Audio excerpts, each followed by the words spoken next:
Bienvenidos a 360 grados, una visión global de la noticia, un espacio para debatir sobre todo lo que sucede en Colombia y en el mundo.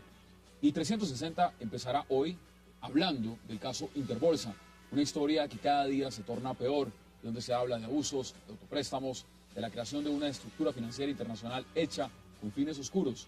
El caso Interbolsa, catalogado por el procurador Ordóñez como una pirámide de estrato 6, cada día se torna peor al descubrirse todo tipo de operaciones fraudulentas. ¿Quién pagará por los abusos y los delitos cometidos en Interbolsa? Lo debatiremos aquí esta noche en 360.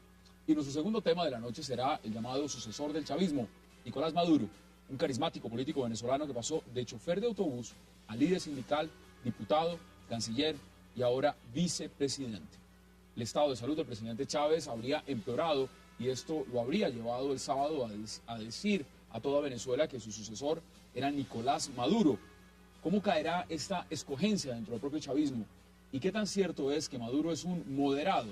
Hoy tema, debate aquí en 360. Y al final debatiremos por qué razones fue cancelado el debate de responsabilidad política a 5 expresidentes por el fallo de La Haya.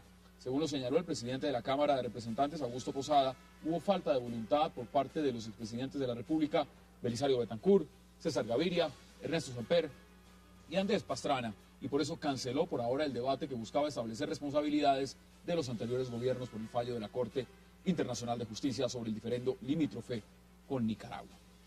El expresidente Uribe ha protestado, ha dicho que cuál era el miedo con el debate. Pues todo eso lo vamos a debatir en esta mesa esta noche con sus invitados y ya en segundos empezamos para hablar de Interbolsa.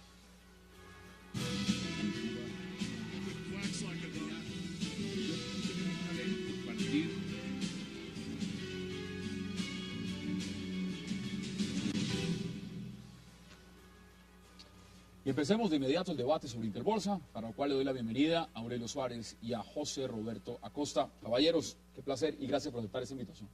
Muy buenas noches, Hassan, muy buenas noches, José Roberto. Mil gracias por su gentil invitación. Esto es un tema que es como una bola de nieve.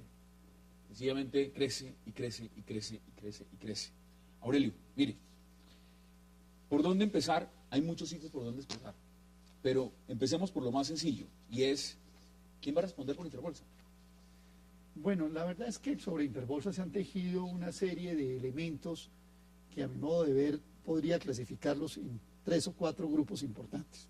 Primero, quienes montaron desde la comisionista una operación, una burbuja de especulación sobre las acciones de Fabricato, que es lo que se ha conocido últimamente con el nombre de Reposi, manejémoslo así para que el grueso del público lo pueda entender, una burbuja que se montó, una sobrevaloración de unas acciones en Fabricato, que se hace a través del segundo agente, unos fondos colocados en el exterior por colombianos, que pudieron ni siquiera haber salido de Colombia, pero que simplemente terminaron ayudando a inflar esa burbuja. Una burbuja que se infló apoyándose en terceras personas, algunos de ellos desconocidos. Es el caso del italiano Alessandro Corredori, que no se sabe realmente ni qué origen tuvo ni qué final ha tenido, ¿cierto? Y el cuarto elemento que a mí me parece el más grave de todos, y es que la institucionalidad que había para evitar este control, pese incluso a advertencias que desde febrero de este año se habían hecho por parte del agente veedor de regulación, el regulador, no se tuvieron en cuenta, porque en Interbolsa operó frente con el gobierno y con las instituciones una llamada puerta giratoria, que hacía que quienes habían sido empleados de Interbolsa y que hoy ocupaban las labores de supervigilancia y de control, se declararan impedidos, tan impedidos que al final nadie terminó llenando el vacío que ellos dejaron. O sea que uno puede decir que en Interbolsa fallaron controles, falló la especulación, falló todo lo que se cayó la más grande. Y cayeron cayó la más grande, la comisionista más grande. Y cayó la comisionista más grande del país, una responsable, entiendo, pues, si cuentas largas del 30% del mercado bursátil del país. Bien, cuando hablamos del tema de Interbolsa, usted es un experto en el tema, trabaja en el tema, conoce el tema, lo ve día a día. Usted me dirá si estas cifras que le voy a dar son exageradas o no. Pero se habla de que en el contexto de lo que significan el shadow banking, las cuentas de inversión en el exterior, por ejemplo, el premio de Curazao, Premium de Curazao, se mueven alrededor de 67 trillones de dólares en paraísos fiscales. Aquí lo que encontramos es que Interbolsa no fue ajeno a ese tipo de jugadas. Se crearon estos fondos. La gran pregunta de muchos es si los accionistas de estos fondos realmente sabían lo que estaban pasando con las inversiones en esos fondos? ¿Sabían o no sabían? Eso lo tendrán que averiguar las entidades de regulación, porque ahí vienen muchos temas como el de la participación del autorregulador. Permítame, Hassan, que complemente algo del doctor Aurelio. Se está diciendo que la superintendencia fue alertada con anticipación por el autorregulador del mercado de valores. Parece ser cierto. Parece haber pruebas documentales de actas internas de la AMB, donde efectivamente se ponen alertas a la superintendencia, se le propone hasta un sistema de riesgo de contraparte para minimizar lo que en últimas terminó reventando hace mes y medio. Pero aquí hay algo grave, y es que la AMB es privada, pero la AMB pudo haber actuado. La AMB no actuó. Aquí lo que uno está viendo... No se pregunta por eso. Bueno, ¿por qué no actuó? Ahí toca investigar los conflictos de interés. Si nos ponemos a ver la conformación del autorregulador del mercado de valores, que es un ente privado, en su junta directiva solo están los dueños de los puestos de bolsa, es decir, los presidentes, el doctor Jaramillo y los directivos y dueños de los puestos de bolsa. No obstante que son todos los comisionistas de bolsa, todos los asesores, quienes con parte de sus sueldos aportan para el mantenimiento de la AMB.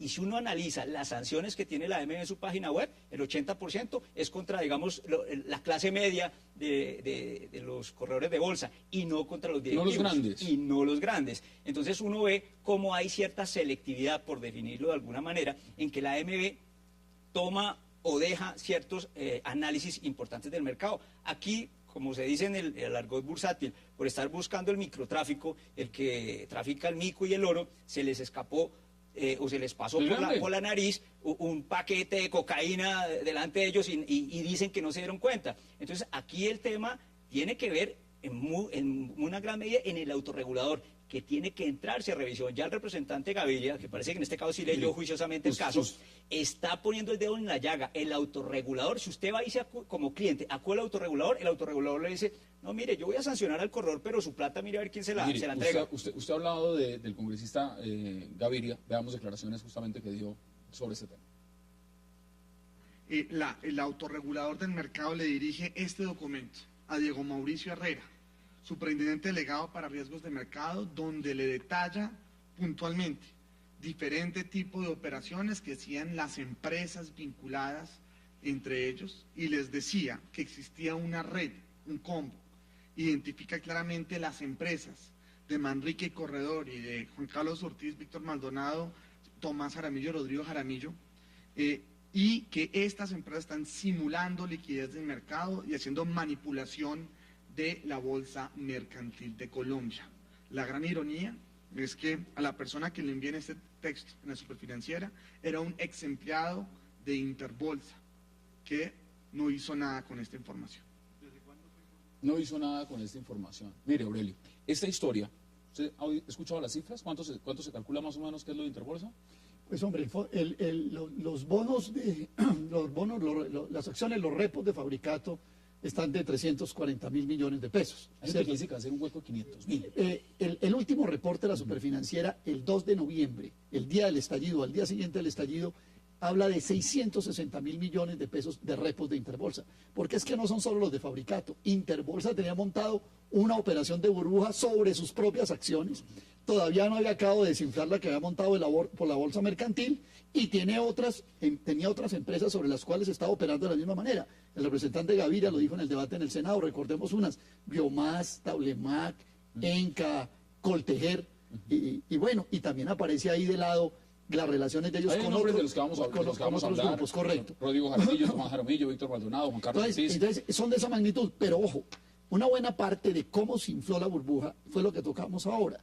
Los dineros que salían de colombianos, de ahorradores, inversionistas y ahorradores, hasta fondos de pensión, que colocaban en el fondo Premium Capital en Curazao, y que a través de esa plata, incluso uno puede pensar que ni salieron.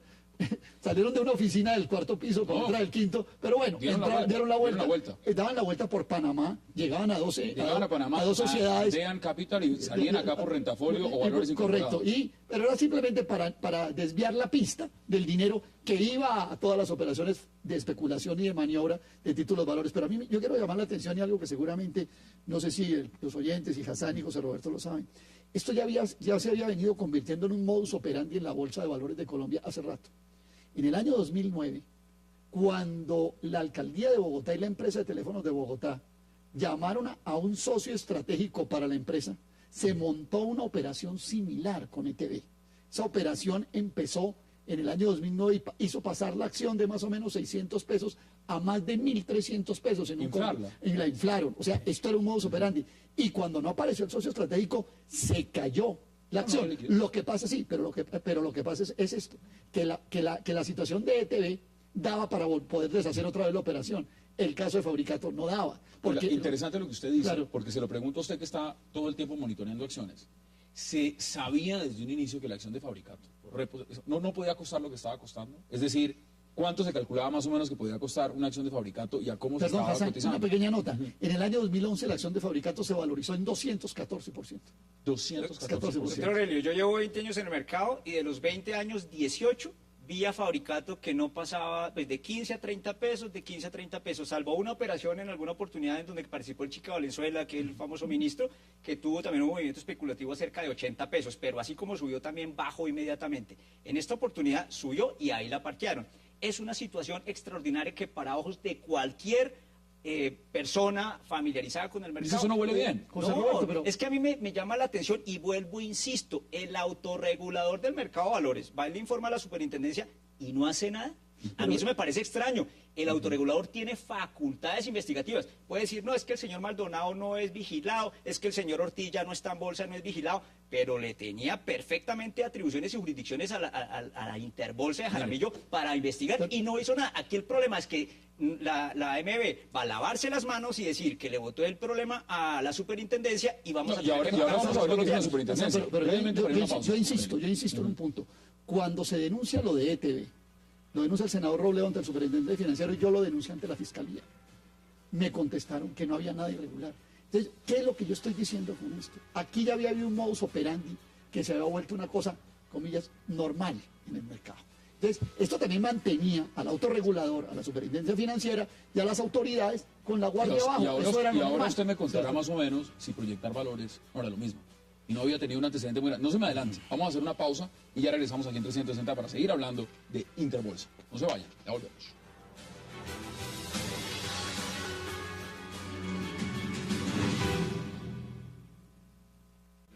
El informe está fechado del 1 de febrero del 2002 y detalla con todos los detalles del caso. Diferentes operaciones, más de 400 operaciones, dándole liquidez y manipulando el precio de las acciones. Y esto es contundente en el hecho evidente que la superintendencia sabía, lo conocía muy bien y que no se hizo nada al respecto. Palabras y declaraciones que da Simón Gaviria, congresista, representante de la Cámara Partido Liberal, sobre el tema. Mire, vamos a hablar a fondo sobre lo que son las cifras, pero le quiero dar una muy sencilla. Eso es una historia, sale en El Espectador el día de hoy, como muchas denuncias. Muchas. Voy a leer brevemente 2 párrafos. En el blog de Alberto Donat. En el blog, donde han salido multiplicadas muchísimas. Y dice la historia de María Camila. Mi nombre es María Camila. Tengo 21 años. Mi papá se murió hace 11 meses. Y lo que él hizo fue que me dejó un seguro de vida para culminar mis estudios y pagar el colegio y la universidad de mis hermanos, los cuales tienen 16 y 13 años. Invertí toda mi plata en Interbolsa hace 6 meses, con el fin de retirarla en diciembre, cuando terminara todo el proceso de sucesión y poder comprar un apartamento juntando toda la plata y ponerlo en arriendo para poder pagar las universidades y colegios. En ese momento no sé qué hacer y tengo claro que no habrá historias peores porque Tomás Jaramillo, a ojos cerrados, me reuní con él, conocí a mi papá, me aseguró que mi plata iba a estar segura, además, en esa reunión, y ahí se fue mi plata. En este momento no sé qué hacer. Como estas, hay miles. No podemos decir una decena o 100, hay miles. Ya hay abogados que están representando a estas personas. Yo les pregunto, no hablemos de los autopréstamos que están diciendo los investigadores que se dieron con el señor Víctor Maldonado, que tiene una fortuna muy grande. O lo que puede decir el señor Juan Carlos Ortiz si es que vade o no vade, o si pone o no pone. O lo que puede decir el señor Rodrigo o Tomás Jaramillo. Hablemos de estas personas. Este ciudadano, del común y corriente, ¿a este quién le responde? Mire, Hassan, yo tengo una tristeza enorme. Porque, mire, es que comienza una cadena. Ya describimos más o menos el fenómeno, ya vimos la acción de las instituciones, pero la no intervención del autorregulador y la no intervención de la superintendencia financiera y la no intervención de la superintendencia de sociedades, pues no nos olvidemos que el ministro de Hacienda Echeverría era presidente de la Junta Directiva de Interbolsa hasta el día antes de posesionarse. Entonces, esa inacción de esas autoridades lleva al caso penal. Y el caso penal, a mi modo de ver, ya es un agujero negro. Un agujero negro donde los más consabidos abogados de este país, expertos en recusaciones, en parar procesos, en prorrogarlos y postergarlos, si el proceso penal no prospera, no va a haber forma de responsabilizar penalmente y por lo tanto no va a haber forma de recargar obligaciones sobre los responsables de todos estos hechos. O sea, ¿se perdió la práctica? Yo creo que si esto entra a un proceso penal, como otros que en descalabros similares se han presentado en el país, pues esto puede terminar siendo peor que el de DMG. En el DMG por lo menos a la gente le terminaron dando 250.000 pesos, aquí no sabemos ni siquiera si va a haber. ¿Qué dice usted, José Robles? Entramos a la maldición gitana, ya hay abogados de por medio y si quedó algo, se lo van a llevar los abogados. Eso es muy triste con esta niña porque es muy poco lo que puede hacer. Como ella, hay de todo. Pero hay una cosa que es adicional. Fondo premium, repos, Interbolsa, repos con Interbolsa, pero por ejemplo también había gente que tenía las llamadas carteras colectivas. Y ya parece que de algunas de las carteras colectivas sacaron plata para darle la vuelta e inflar más la burbuja y todo lo que se montó allí. Fíjese usted el famoso caso de la clínica La Candelaria, es que estamos hablando, que lo que se ve es evidente que sacaron una plata de una cartera colectiva, se la apareció prestándosela a la clínica Candelaria y le dieron la vuelta para inflar la burbuja y para pagar pagos. Es muy grave lo que en 20 años que llevo en este negocio no me imaginé, yo la verdad que he escandalizado y ante invitaciones que ha hecho Hassan, yo preferiría no venir hasta ya tener muchos en el mercado de valores. No decía, mire, yo no me quiero pronunciar del tema, además que se sentía el tema de contagio, el tema de entrar a especular sobre algo que todavía no se sabía cómo podía afectar a otras comisionistas, tema muy delicado. Primero quiero aclarar que el tema contagio ya está bloqueado, es decir, ya se sabe en plata blanca hasta dónde iría el tsunami respecto al resto del sistema. Esa parte ya tanto Ministerio de Hacienda como Bolsa la tienen cuantificada y no va a haber contagio a otras firmas. Si las hay, serán por cuestiones de otras cosas anexas que aterran por la inactividad de la AMB. Yo insisto, esto de la clínica de la Candelaria, eso era de la época de los 80, esos autopréstamos, esa forma como tan burda de hacer las cosas, eso yo no me lo imaginé cuando yo... En la época de Félix Correa. De Félix Correa, de Miquel Zenuribe, o sea, yo creí que eso ya estaba superado. Eso es el primer semestre de Derecho, le dicen a uno, eso no lo haga porque eso se lo pillan rápido. Aquí lo hicieron, mire, del desespero. Uno se pregunta en los mismos órganos de control, por ejemplo, las supersociedades. Llegan y dicen, bueno, nos tocará investigar. Uno se pone a mirar el escalafón, las responsabilidades que pueden tener. Pueden hasta cierto punto llegar a investigar a Valores Incorporados, a Rentafolio, pero no pueden llegar a Andean, la compañía que tiene el 89% de Valores Incorporados, porque está en Panamá. Lo armaron perfectamente. No pueden ir a Curazao tampoco a investigar. Aquí hay un concierto para delinquir de alta sofisticación. No pueden ir a Delaware ni a Bahamas. O sea, todo está estructurado de una forma... que va sobre seguro. Claro. Que sencillamente va sobre seguro y aquí los nombres de donde salió, usted lo ha dicho muy bien, Aurelio, de donde sale, por donde gira y a donde regresa, pareciera que benefician a los mismos. Y la Superintendencia Financiera no tiene el recurso humano para investigar esas cosas ni para ponerle al frente. No solo llega tarde, llega sin dientes. El tema de pánico económico limita mucho al superintendente para actuar porque el círculo vicioso es que si intervengo entonces después dicen que se quebró porque la intervine. En esa parte yo creo que también hay que reformular las cosas, pero el hecho cierto para este pobre caso de esta niña, que se olvide y de pronto que no gaste plata en abogados. Y tenemos que cuidarnos mucho, eso sí quiero enfatizarlo, que la AMB no se lave las manos con la Superintendencia de Valores, con la Superintendencia Financiera y terminemos todos los colombianos pagando los platos rotos de estos señores. ¿Cómo lo viste, Aurelio? Bueno, yo no soy tan optimista con que el efecto dominó o el efecto contagio esté totalmente neutralizado. Yo creo que esto tiene más ramificaciones. No quiero con esto sembrar pánico, pero soy escéptico frente a eso, digámoslo así. En segundo lugar, yo vi en el reporte de Superfinanciera del 2 de noviembre, el que yo señalé de operaciones repos, vi otras firmas de bolsa que tienen altamente comprometido su patrimonio. Pero respecto a eso sí quisiera aclarar, hay un tema técnico. El negocio de repo no es malo. No, por eso. El negocio de repo está autorizado. Y en todas esas cifras, doctor Aurelio, entonces están muy por debajo de los límites máximos permitidos por la superintendencia. En esa lectura de los repos tiene uno que ser muy cuidadoso porque es un negocio legítimo y está dado sobre acciones como Ecopetrol, sobre Argos, sobre acciones que no tienen ningún problema. Habrá que mirar eso con detalle. No, se lo pongo en claridad. Correcto, bueno, puedo ratificar que el riesgo contagio contagio está eliminado, y lo digo Bueno, yo, a mí y me no llama, firma la, José me Roberto llama Costa. la atención 2 o 3 elementos de allí, pero esperemos que el tiempo hablará. Sí, correcto. Y, bueno, Y y la el última es espectador esta. Sí, todo, correcto. Y la segunda y la otra cosa es esta.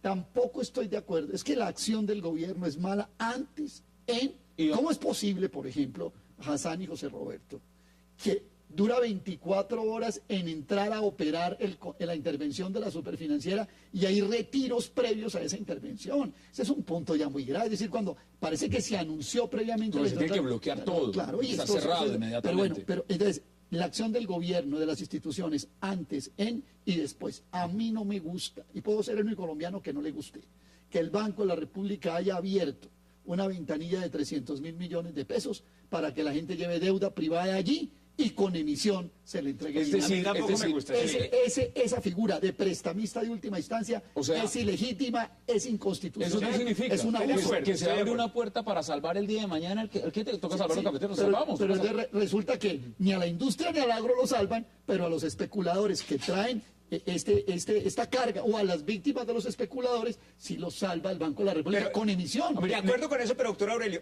un síntoma de que el riesgo sistémico ya quedó controlado es que hasta la fecha nadie de los otros operadores del mercado ha acudido a esa ventanilla. O sea, no, fue un instrumento, en mi opinión también, no lo legitimo, no me parece correcto, pero nadie lo ha usado. Nos queda un minuto y quiero darle a cada uno la posibilidad en 30 segundos que puedan dar sus conclusiones.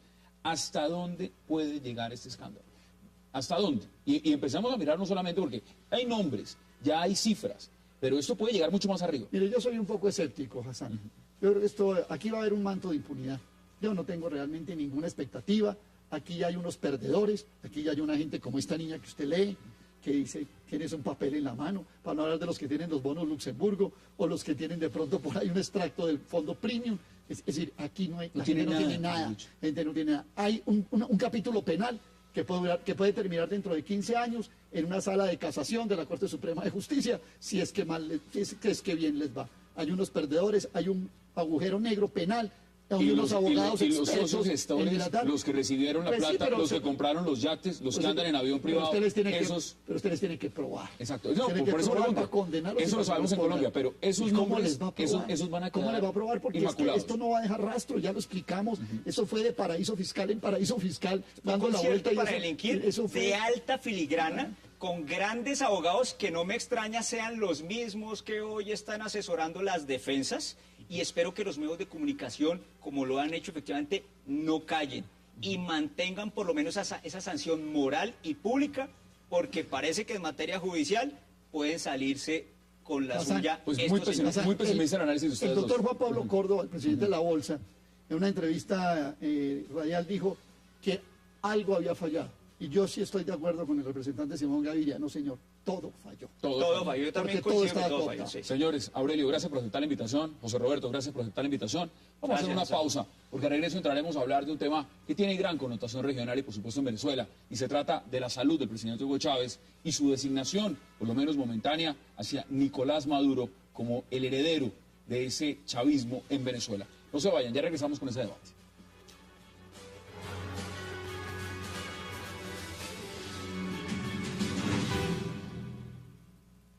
Lamentablemente, así lo digo el país, en esa revisión exhaustiva surge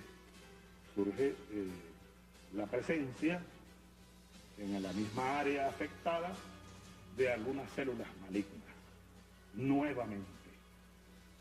Eso nos ha obligado a revisar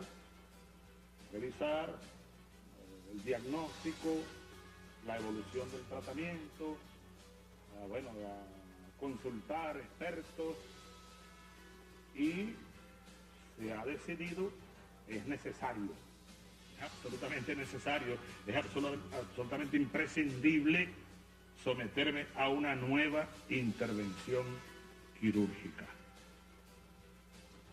Bueno, esas son las declaraciones que ha dado el presidente de Venezuela, Hugo Chávez. El tema de su salud vuelve a estar en la palestra pública. Las decisiones que tome o no son fundamentales no solo para Venezuela, sino muchos consideran también para organizaciones como el ALBA, para lo que es en este momento ya puede ser Mercosur, UNASUR y toda la región.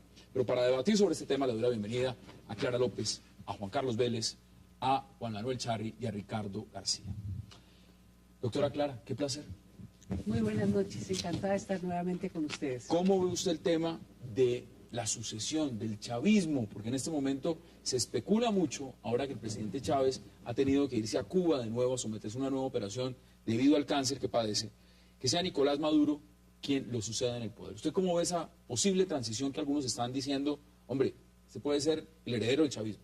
Bueno, en primer lugar, uno sí tiene que decir que humanamente la solidaridad con el presidente Chávez, que uno pensaba ya había visto la luz al final del túnel, y parece que la situación es mucho más grave de lo que muestra incluso su figura, porque vi otras declaraciones en las que llama al pueblo venezolano y a sus colaboradores a aceptar precisamente a su vicepresidente Nicolás Maduro como su sucesor durante los pocos días que quedan de este mandato, e incluso a partir del año entrante, en caso de que no pueda posesionarse, fue lo que le entendí al presidente Chávez, cosa que a mí me parece bastante delicada para este proceso de recomposición tan importante que se ha hecho de las relaciones entre Colombia y Venezuela durante los últimos 2 años.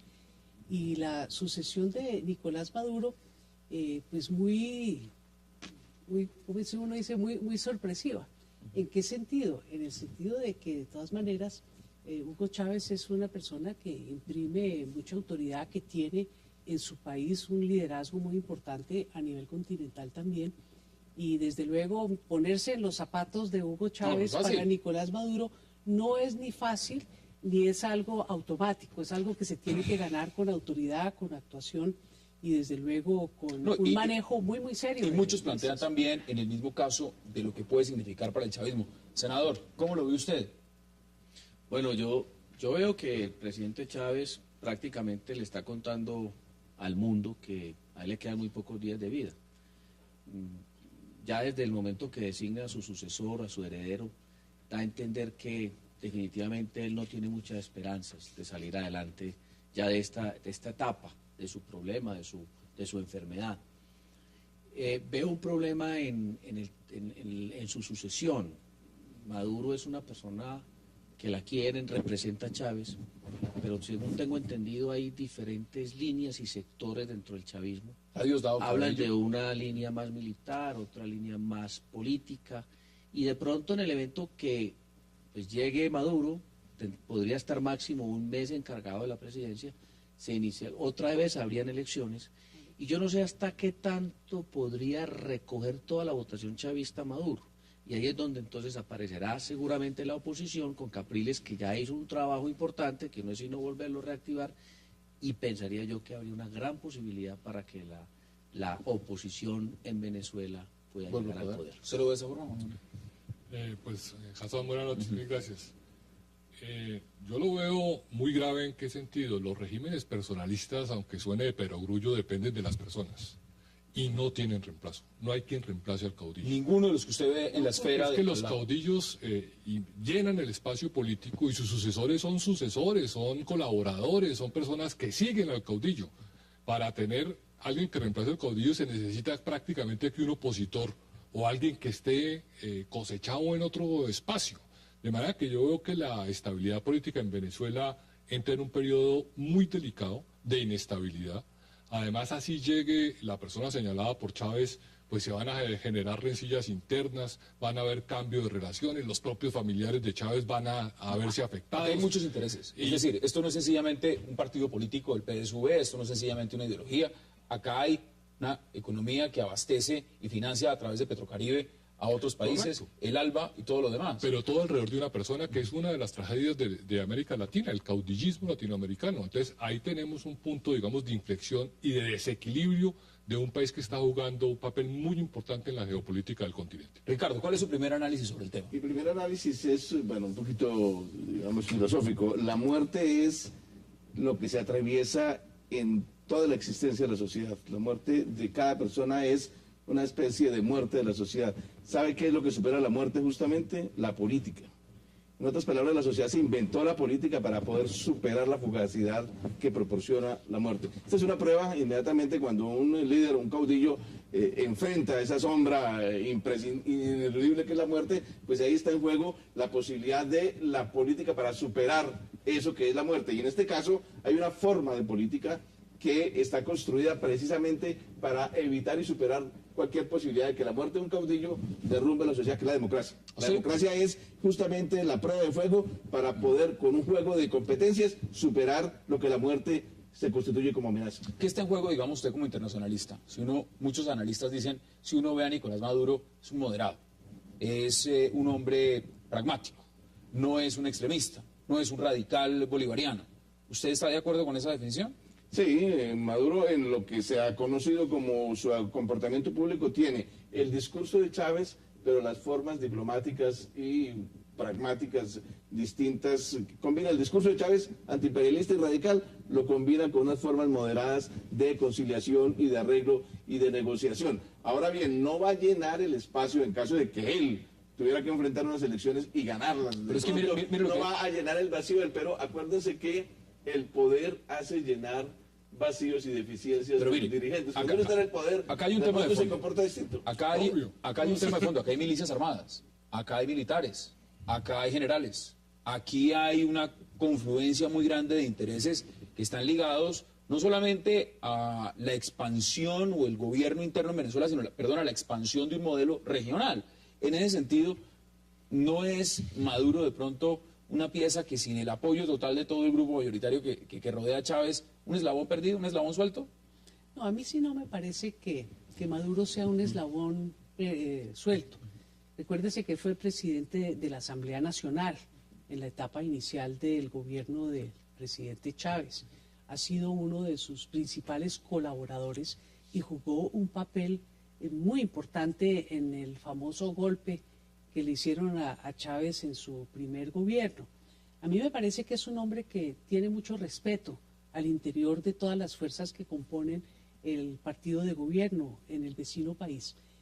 Pero como dice Ricardo, ponerse los zapatos de Chávez solamente en el ejercicio del poder uno sabe si se sabrá o no se sabrá.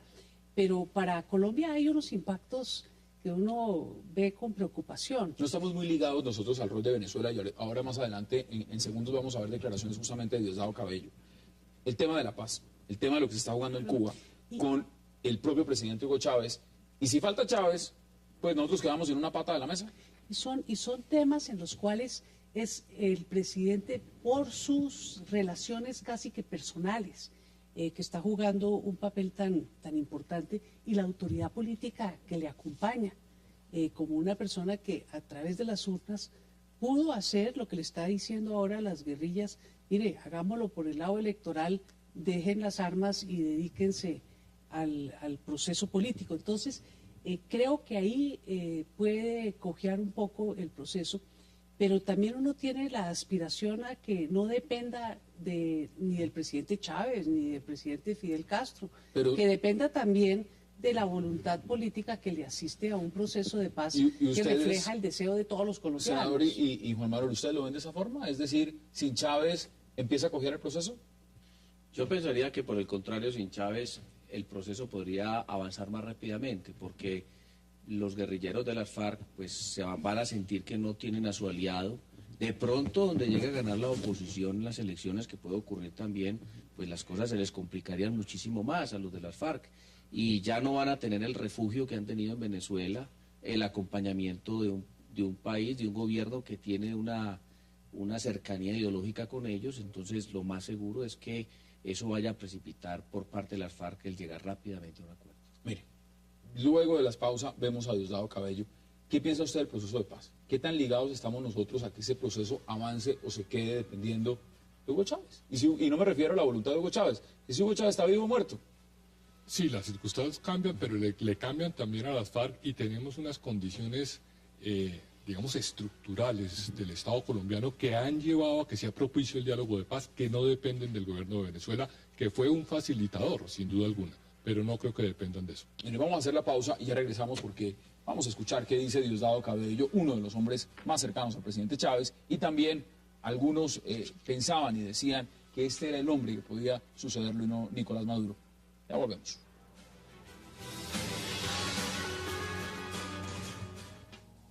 Llegó a Colombia Fonte Celta, el agua mineral más pura. Fonte Celta, enriquecida con solidaridad.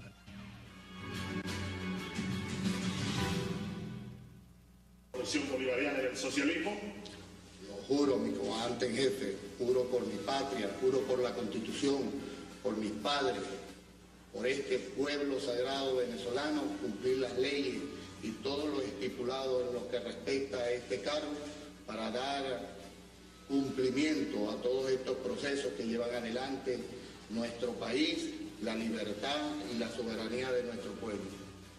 Si así lo hiciere, que Dios, la patria y el pueblo le premien para siempre.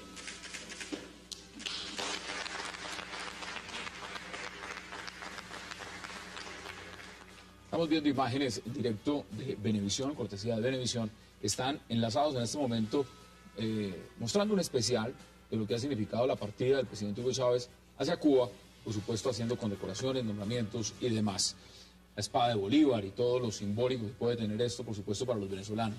Mire, Ricardo, vámonos y veámoslo también un poco en el contexto internacional, porque esto lo mencionábamos al inicio, no es solamente Venezuela, es todo lo demás. El hecho de que tenga que partir a Cuba a operarse antes de la posesión, eso también genera mucha incertidumbre, muchas preguntas. ¿Cuba depende literalmente de que viva Chávez o no? ¿El régimen de los Castro depende literalmente de que esté Chávez vivo o no? Pues el régimen de Castro sobrevivió antes de Chávez y sobrevivirá después de Chávez, pero sí hay cosas concretas como esto, lo del petróleo, ¿no? Digamos que todo lo que le da muy barato, subsidiado absolutamente en petróleo Chávez a Venezuela, pues obviamente es un respaldo muy importante. No creo, sin embargo, que la partida de Chávez vaya a terminar con el flujo de petróleo hacia Cuba si lo sucede Maduro. Pero si llega Capriles, como dice el senador, pero ya hay otras posibilidades. Y es que, en caso de desaparecer Chávez, habría necesidad de nuevas elecciones.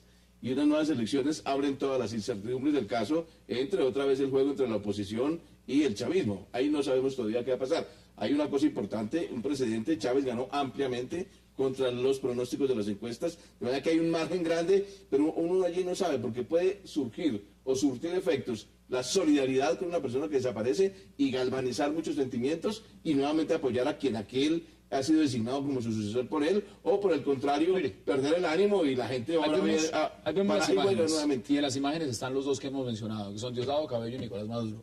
Juan Manuel, en el régimen de los Castro, lo que está pasando en Cuba, seamos pragmáticos, sobreviven. Una cosa es pasar de la Unión Soviética y recibir a Chávez, que les siguió manteniendo el flujo de caja, el petróleo y lo demás.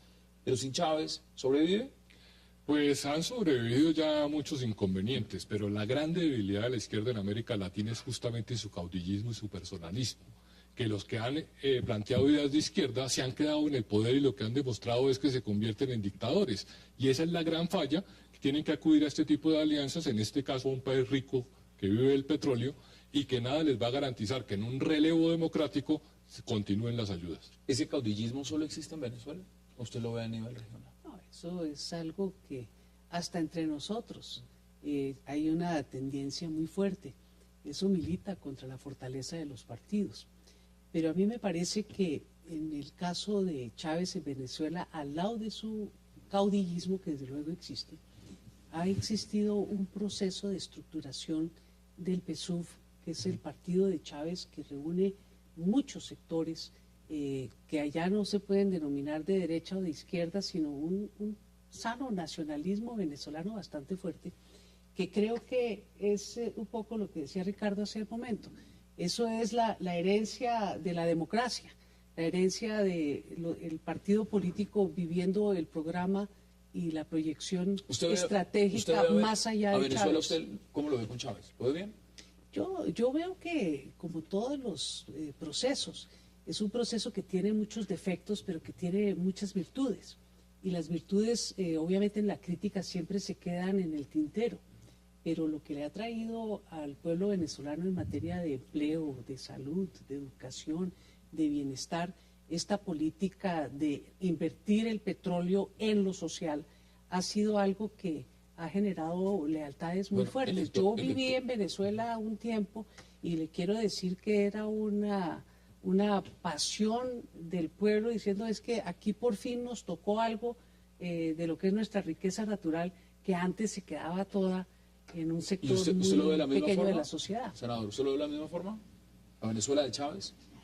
Pues es que, a ver, Venezuela ha logrado, pues digamos, avanzar en muchos programas sociales conocidos como las misiones, que indudablemente eso ha fortalecido mucho el respaldo político al presidente Chávez. Y yo creo que la utilización de esos subsidios en estas últimas elecciones, dicho por la oposición, fue lo que en últimas permitió la reelección de Chávez, porque a la gente le advertían que si no votaban por Chávez, pues seguramente iban a perder sus subsidios, y muchas veces la gente piensa más en el estómago que en otra cosa. Sin embargo, Venezuela tiene un problema muy grave, que es una inmensa corrupción. Allá hay una clase política nueva que reemplazó a la otra que había antes, que era corrupta. Esta es igual de corrupta. Cualquier persona, y lo escucho de los empresarios, que quiera hacer negocios con Venezuela, tiene que ser con una persona de Venezuela, y si no es cercana al gobierno, no le puede vender productos colombianos. Es difícil entrar el producto colombiano, por eso los exportadores no quieren exportar.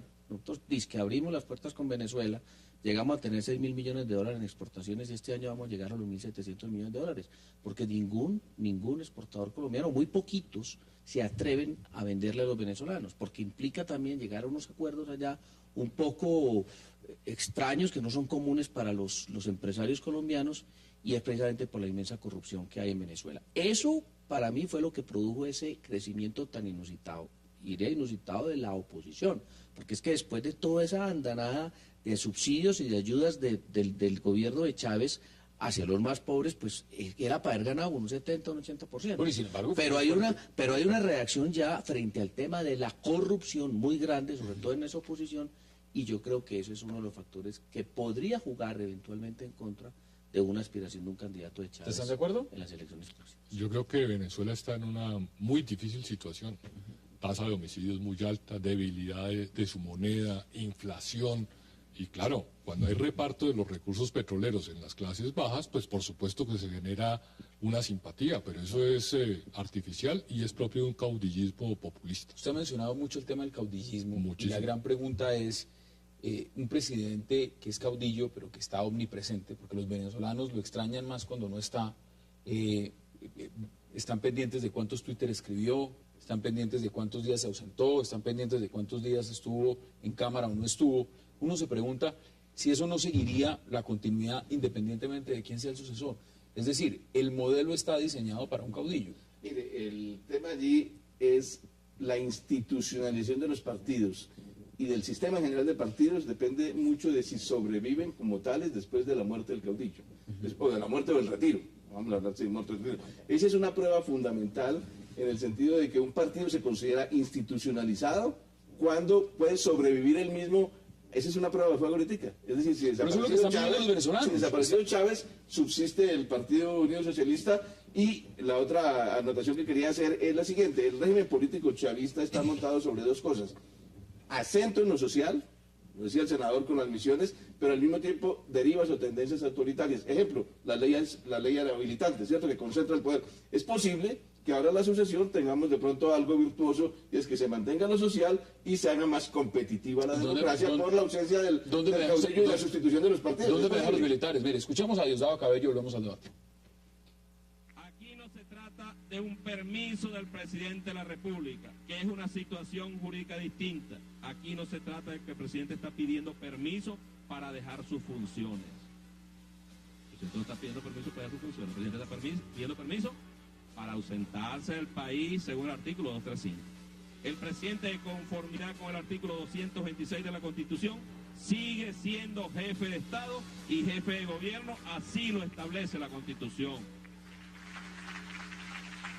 De conformidad con el artículo 236, donde están las atribuciones, sigue ejerciendo todas y cada una de las atribuciones que como jefe de Estado y jefe de gobierno tiene en Venezuela y en cualquier parte del mundo. Porque esa es otra, ¿no? Tiene que estar aquí en Caracas para mandar en Venezuela, porque la sede de los poderes está aquí. Y nuestra sede diplomática se les olvidó. En su arrebato de inteligencia se les olvidó. Y además Chávez es presidente de Venezuela aquí, en la China, en Cuba, en donde quiera que esté, porque además está en el corazón de nosotros. Pero no solo por eso, sino porque es legal. Esos argumentos no tienen ningún basamento jurídico. Lo que tienen es un gran deseo de ver cómo salen de Chávez. Eso sí. Mire, senador Vélez, dice Luis Vicente León de Datanálisis en Venezuela: quien está perdiendo su líder fundamental es el chavismo. Quien tiene que ser sometido a una nueva elección después de haber ganado y asegurado 6 años es el chavismo. Quien tiene que resolver sus divisiones internas es el chavismo. Pero uno escucha a Diosdado Cabello y pareciera que no es el chavismo, es Venezuela. Porque el chavismo, como lo planteé después de ver el tema electoral, representa a la mayoría de los venezolanos. Es decir, esto no sencillamente es un partido político, es una fuerza. Es una fuerza en la Asamblea Nacional. ¿Usted lo ve de esa forma o no? Yo me voy por lo que dice el doctor Juan Manuel Charri. Definitivamente es un caudillo. Y bien interesante el comentario que usted hizo. Estos países que tienen gobiernos de izquierda, como Ortega en Nicaragua o como Evo Morales en Bolivia y ahora Correa en Ecuador, lo mismo que Venezuela, pues han venido construyendo unos caudillos de izquierda que a la hora de la verdad, la subsistencia de esos partidos políticos o de esos equipos o de personas que están alrededor de ellos dependerá exclusivamente de la supervivencia de estos personajes.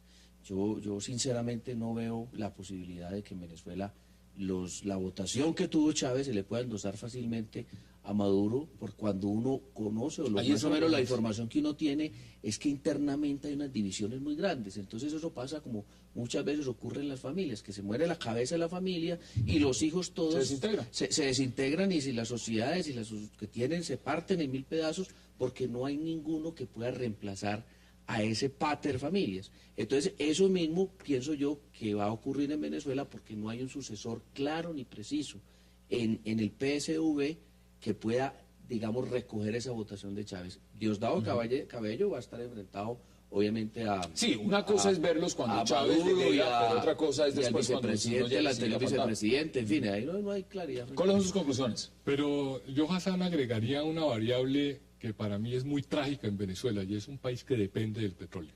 Lo que hace es que en la práctica el poder político sea un dispensador de esos recursos y no haya realmente ni industria ni competitividad. Y entonces, digamos que no, el tema no es chavismo, el tema es un país que sufre la tragedia del petróleo, donde su clase política se dedica a administrar esos recursos bien o mal, a favor de unas élites o a favor de unas clases populares. Pero detrás tenemos un telón de fondo muy complicado que es ese. ¿Cuáles son sus conclusiones, doctora? Hombre, que el doctor Charri lo único que no comenta es que tienen 200 años de reservas de petróleo. Entonces no es lo mismo. O sea que la tragedia es más larga. No es que sea más larga la tragedia, sino que es que los recursos de un país son para distribuirlos entre toda la población. Entonces a mí sí me parece que en ese orden de ideas mantener la inversión social es algo que uno puede ver como una continuidad en un gobierno futuro del PSUV si logran, desde luego, unificarse. Yo creo que el gran reto que tienen ellos es unificarse y ser lo suficientemente maduros para que con Maduro, siendo escogido sucesor, no desperdiguen la herencia que les deja Chávez. Pero eso es una gran incógnita. Eso está por verse. Eso está sus por conclusiones verse. en 20 segundos, Mire, lo Ricardo. que yo observo allí es justamente un esfuerzo de Chávez en particular y del chavismo por superar el riesgo de desaparecer una vez desaparezca el caudillo. Ha venido preparando una serie de cuadros, incluido Agua, incluido Diosdado, incluido Maduro. Ese es un aspecto. Cuando un caudillo no quiere que su partido desaparezca, arma una organización, un partido, armó el PSV y armó una élite de cuadros que lo pueden suceder.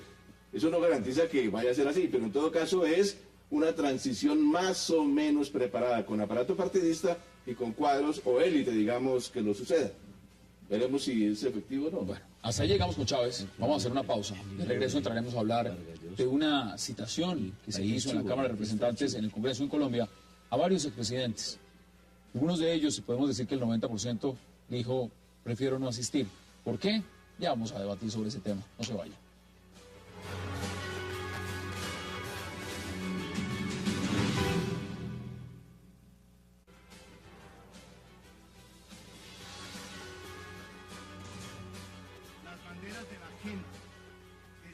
Y han sido por siempre y para siempre.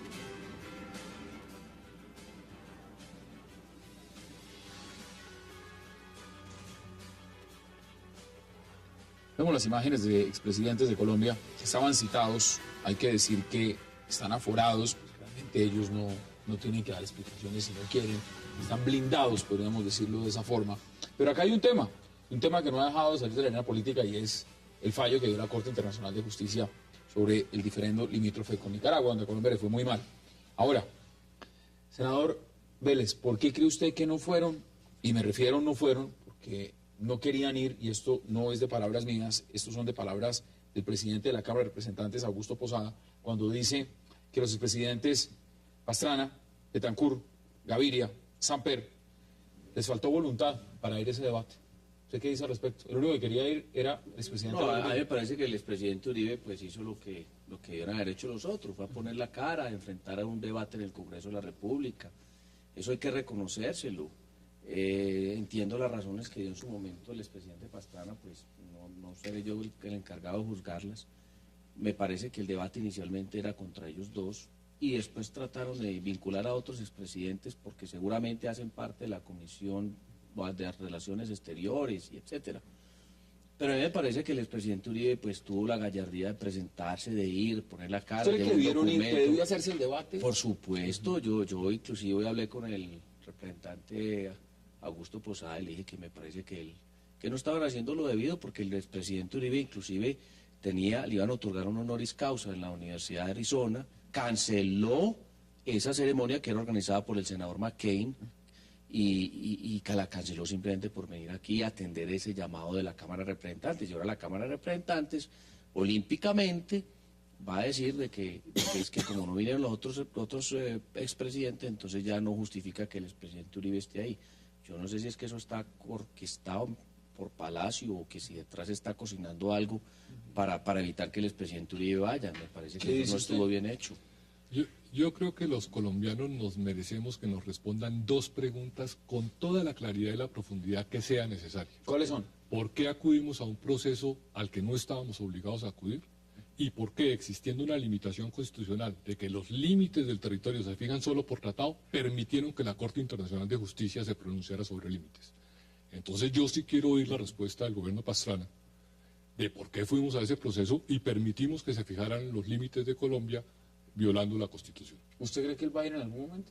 Pues yo no sé si él vaya o no vaya, pero los colombianos merecemos esa explicación, porque la debe existir. El expresidente Pastrana envió una carta. Veamos extractos de esa carta.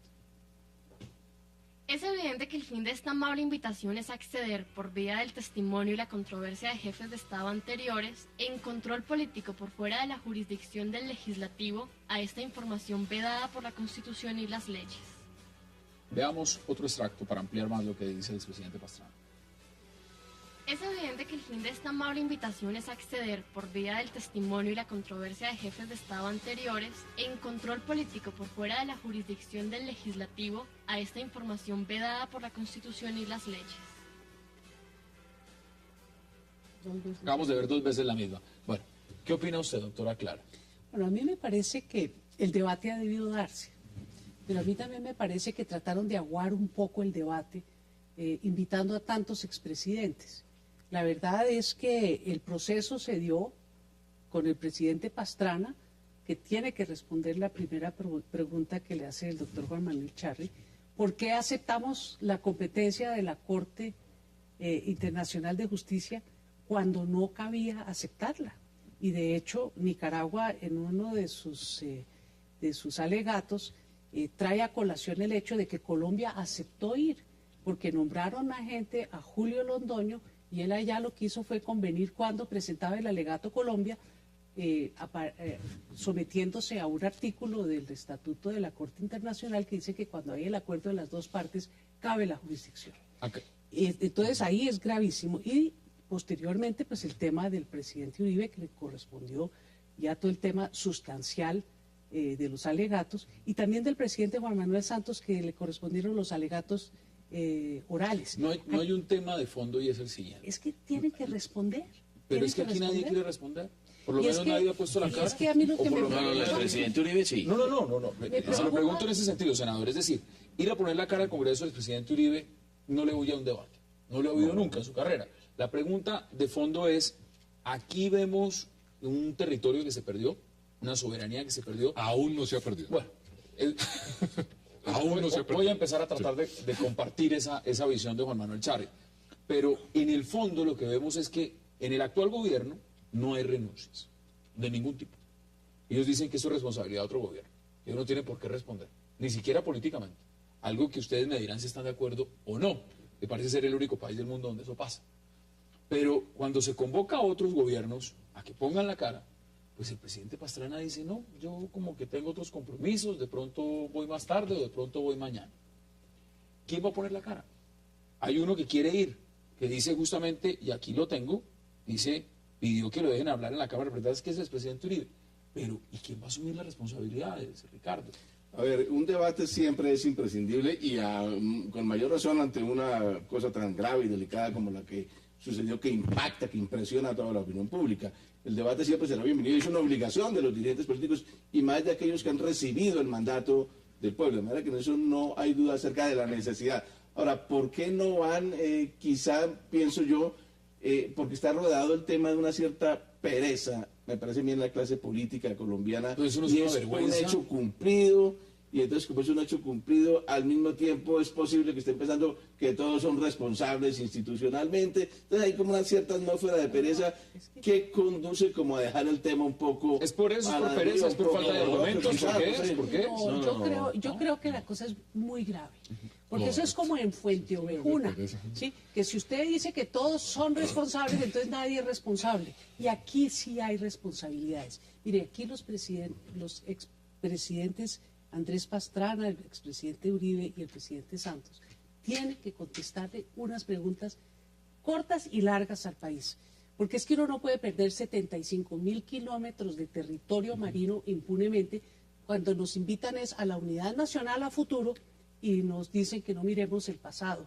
Pero es que si no corregimos el pasado y no vemos qué pasó y no responden, no solo los expresidentes, pero solo hay uno sus que quiere delegados ir.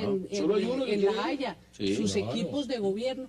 Y una cosa es dar la cara, y yo sé que el señor presidente Uribe está dispuesto a dar la cara. Me tocó un debate muy interesante con él en Hora 20, da la cara, pero hay que asumir responsabilidades. Es que juraron defender la integridad del territorio nacional y persistieron en una competencia donde se sabía que se iba a perder territorio nacional. ¿Cómo se fijan responsabilidades si lo primero que se hace, esto no lo está citando cualquiera, lo cita el presidente de la Cámara de Representantes? Esto es un honorable congresista que representa a una gran gama del país y sencillamente pues hay compromisos. La carta del presidente Pastrana pareciera que tuviera que tomarse un café primero en otro sitio antes que ir a responder por el tema. ¿Es eso válido?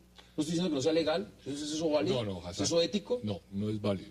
Y yo daría un paso adicional, tal vez ni legal. Y seguramente podrán haber excusas, pero no podrán eludir el debate si estamos a la altura de las circunstancias, porque Colombia tiene que hacer un juicio de responsabilidades por lo que ocurrió. Y podremos diluirlo un año o dos si quieren, pero finalmente esta clase política tendrá que hacer el análisis de qué ocurrió y tendrá que responder las preguntas sustanciales y tendrá que alegar los errores propios y los errores del fallo para buscar una revisión. Esto no se puede quedar como está ni se puede diluir en excusas de coyuntura. Senador. Mire, y de todas maneras les cuento que el expresidente Uribe va a ir al Congreso. Así no lo inviten, va a ir el próximo miércoles. Estamos ubicándolo en algún sitio donde organizar una rueda de prensa para que vayan absolutamente todos los periodistas que quieran ir, para que le hagan todas las preguntas que le quieran hacer sobre el tema del fallo de La Haya. Pero va a poner la cara. Es que eso es lo que necesitamos de los políticos de este país, porque cuando hay un problema, la gente se esconde, sale corriendo, nadie es responsable. Cuando hay una cosa buena, aquí todo el mundo dice fui yo. Y todo lo bueno en este país. Pero cuando hay un problema y sale una cosa mal hecha, ahí sí la gente se esconde. No, aquí no solamente hay que llamar a los presidentes, aquí hay que llamar a los dirigentes, a quienes en el momento sabían del problema, expertos internacionalistas que tampoco advirtieron. Nosotros los parlamentarios también tenemos responsabilidad, aquí somos muchos los responsables, porque realmente aquí lo que pasó es supremamente grave. Pero quiero contarles otra cosa más. Mire, lo que está diciendo el señor procurador, de la semana pasada para acá, yo lo escuché en Fedegan, lo escuché en su discurso de posesión y después en Fedegan. Es una cosa muy interesante, y póngale mucho cuidado a lo que va a pasar. Usted, doctor Charri, que es especialista en Derecho Constitucional, él está diciendo de que no se acate el fallo. Pues es decir, que primero se negó sí a un tratado, que ese tratado vaya al Congreso y que el Congreso lo apruebe. Yo pregunto cuáles de los congresistas lo vamos a aprobar. Yo no lo voy a aprobar, porque yo estoy pidiendo también pues que no se acate el fallo. Pero ¿sabe qué me sorprendió hoy? Que esa tesis la cogió el presidente Santos. Y hoy lo estaba diciendo en la reunión de bancada con el partido de la U. Entonces, prácticamente cumplir con el artículo 101 de la Constitución Nacional, que dice que los límites del país son los que establecen los tratados internacionales, los laudos arbitrales y no las sentencias judiciales. Vamos a hacer la pausa y ya regresamos para que también Juan Manuel Sarri nos exponga sus argumentos sobre esa nueva posición que dio el procurador y que se puede mirar desde otros ángulos, y también, por supuesto, la doctora Clara. Hagamos la pausa y ya regresamos.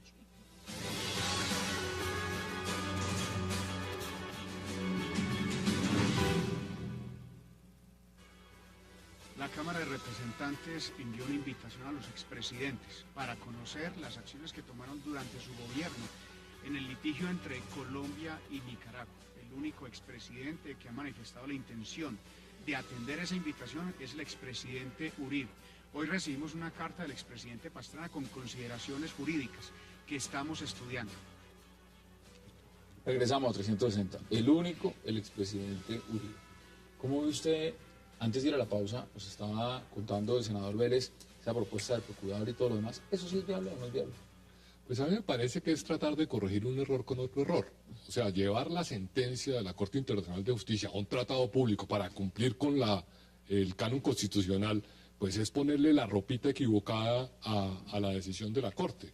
Lo que tenemos que hacer es presentar los argumentos jurídicos contra el fallo, que bastantes inconsistencias internas tiene, y presentar los errores de Colombia, a pesar de que se diga de que uno no puede alegar los errores propios como defensa. Hay que ponerlos. Ningún país puede perder territorio porque sus agentes negociaron algo para lo cual no estaban autorizados.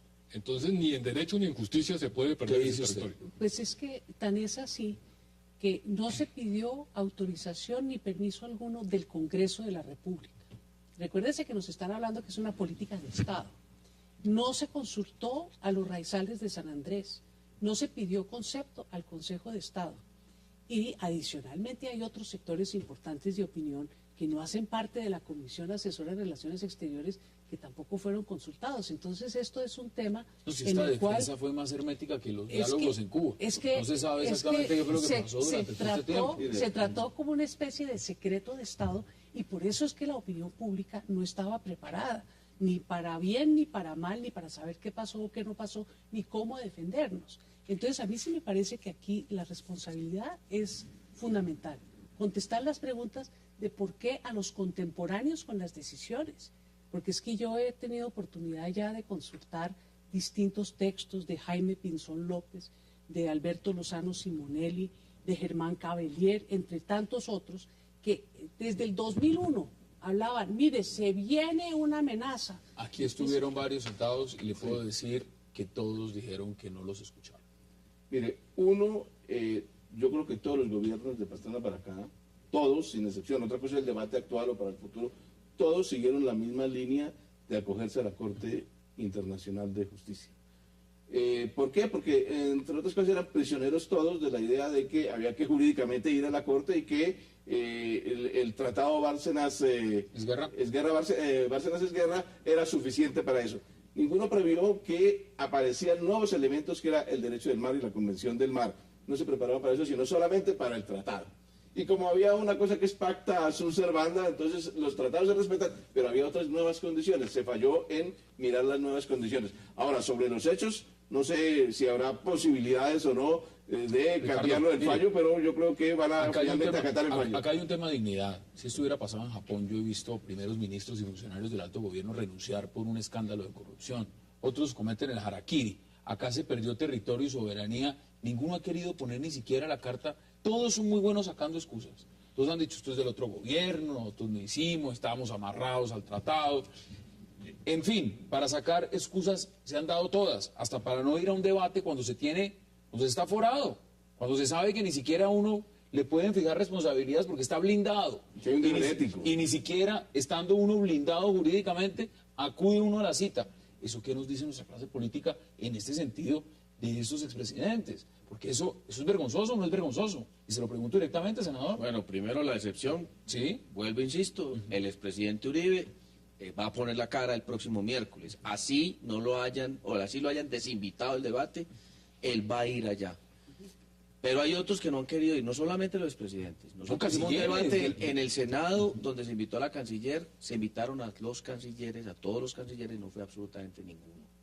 Entonces la canciller dio sus explicaciones, que por cierto la vi muy nerviosa, tuvo que tomar agua 3 veces atragantada, y vi un debate que sinceramente los partidos, que cada uno que tuvo su vocero, lamentablemente yo no pude intervenir, pero bueno. Pero sí fue un debate muy pobre, impresionante. Es como un temor de confrontar al gobierno que hay de esa unanimidad nacional. Como los argumentos que tuvo Colombia en la defensa. Pero la verdad es que sí insisto que el expresidente Uribe ha dicho, yo voy a dar las explicaciones. Hay que escuchar al presidente. Yo lo he escuchado. Todos los medios a mí me ha convencido. Él tiene unas razones. Yo no las voy a dar aquí porque que las conoce en detalle es él. Pero al menos que el país lo escuche y se formará una idea, si tiene razón o no tiene razón. Pero mire, el no poner la cara al mismo gobierno es el que tiene que salir también rápido, porque es que ese tsunami del fallo se llevó la imagen hasta el expresidente Uribe, pero también golpeó muy duro la imagen del presidente Santos. Absolutamente a todos.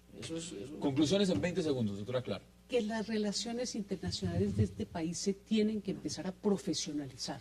No podemos seguir con esta manera como tan light de manejar la política exterior del país, que no está fundamentada en el profesionalismo y en la competencia de las calidades de las personas, sino mucho más en un intercambio de favores políticos, clientelares, que ha hecho mucho daño en este caso y en muchos otros. Le quiero decir solo un temita para que lo meditemos. En el TLC con Estados Unidos no está incorporada la definición de territorio de la Constitución política.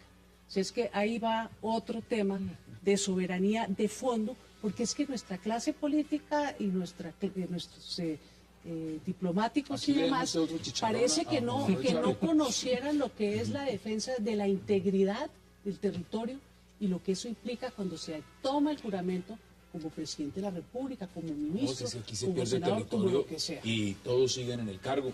Vuelvo y digo, eso parece increíble, pero es la realidad. Conclusiones en 20 segundos para que Juan Manuel Charri pueda dar sus conclusiones. El debate es imprescindible. En el caso de los expresidentes es un deber ético con la ciudadanía y hay que dar razones políticas, pero también razones de orden jurídico, de modo que no cometamos otros errores sobre los errores que ya hemos cometido. Sus conclusiones.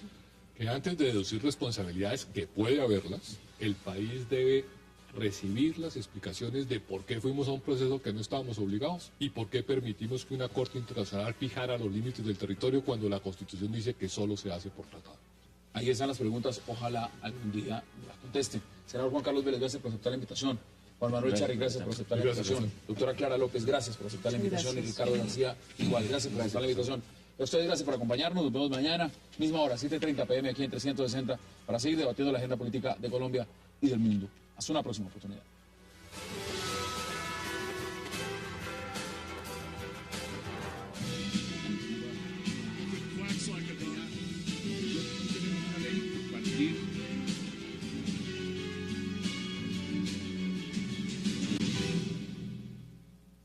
Que buscaba establecer responsabilidades de los anteriores gobiernos por el fallo de la Corte Internacional de Justicia sobre el diferendo limítrofe con Nicaragua.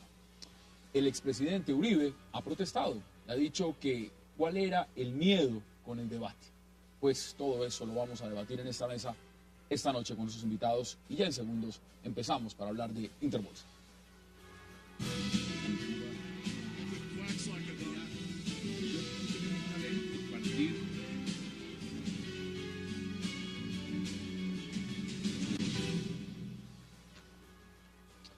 Y empecemos de inmediato el debate sobre Interbolsa, para lo cual le doy la bienvenida a Aurelio Suárez y a José Roberto Acosta. Caballeros, qué placer y gracias por aceptar esta invitación. Muy buenas noches, Hassan, muy buenas noches, José Roberto. Mil gracias por su gentil invitación. Esto es un tema que es como una bola de nieve. Sencillamente crece y crece y crece y crece y crece. Aurelio, mire, ¿por dónde empezar? Hay muchos sitios por donde empezar, pero empecemos por lo más sencillo y es, ¿quién va a responder por Interbolsa? Bueno, la verdad es que sobre Interbolsa se han tejido una serie de elementos que a mi modo de ver podría clasificarlos en 3 o 4 grupos importantes.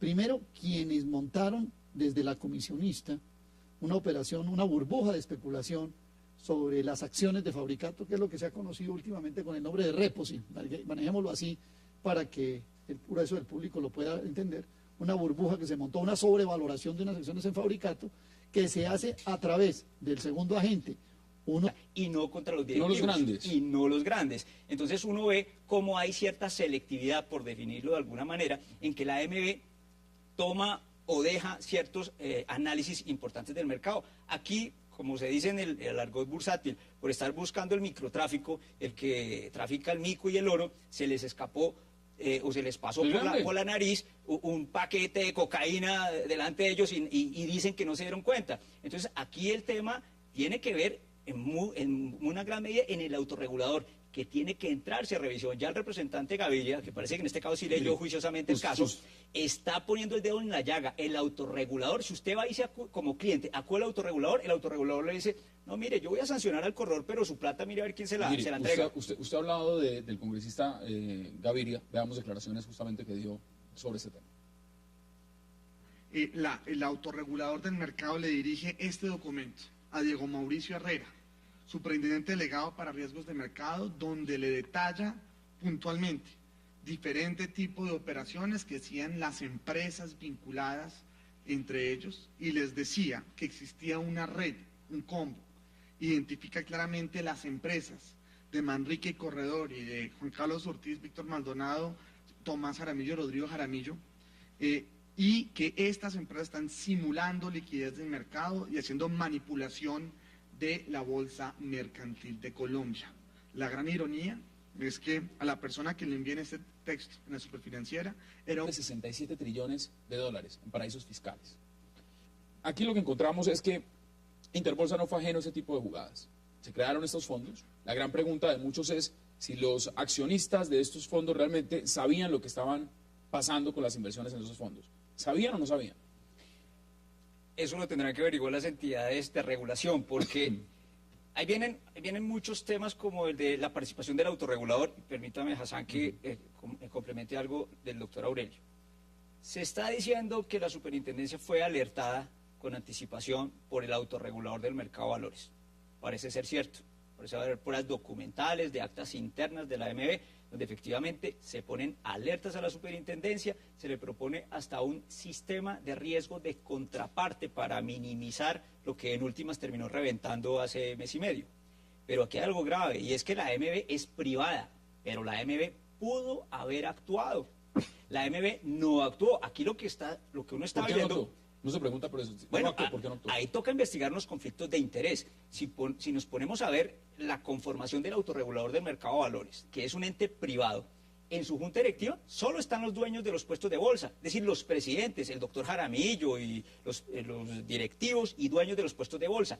No obstante que son todos los comisionistas de bolsa, todos los asesores, quienes con parte de sus sueldos aportan para el mantenimiento de la AMB. Y si uno analiza las sanciones que tiene la AMB en su página web, el 80% es contra, digamos, la clase media de los corredores de bolsa. Los fondos colocados en el exterior por colombianos, que pudieron ni siquiera haber salido de Colombia, pero que simplemente terminaron ayudando a inflar esa burbuja.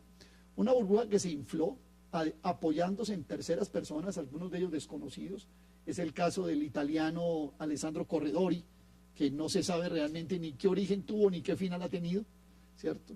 Y el cuarto elemento que a mí me parece el más grave de todos, y es que la institucionalidad que había para evitar este control, pese incluso a advertencias que desde febrero de este año se habían hecho por parte del agente veedor de regulación, el regulador, no se tuvieron en cuenta, porque en Interbolsa operó frente con el gobierno y con las instituciones una llamada puerta giratoria que hacía que quienes habían sido empleados de Interbolsa y que hoy ocupaban las labores de supervigilancia y de control se declararan impedidos, tan impedidos que al final nadie terminó llenando el vacío que ellos dejaron. O sea que uno puede decir que en Interbolsa fallaron controles, falló la especulación, falló todo lo que se cayó la más grande. Y cayeron cayó la más grande, la comisionista más grande. Y cayó la comisionista más grande del país, una responsable, entiendo, pues, si cuentas largas del 30% del mercado bursátil del país. Bien, cuando hablamos del tema Interbolsa, usted es un experto en el tema, trabaja en el tema, conoce el tema, lo ve día a día. Usted me dirá si estas cifras que le voy a dar son exageradas o no. Pero se habla de que en el contexto de lo que significan el shadow banking, las cuentas de inversión en el exterior, por ejemplo, el premio de Curazao, Premium de Curazao, se mueven alrededor de...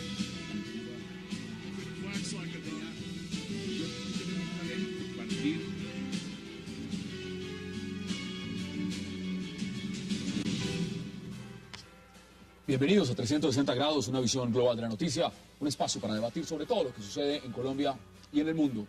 Y 360 empezará hoy hablando del caso Interbolsa, una historia que cada día se torna peor, donde se habla de abusos, de autopréstamos, de la creación de una estructura financiera internacional hecha con fines oscuros.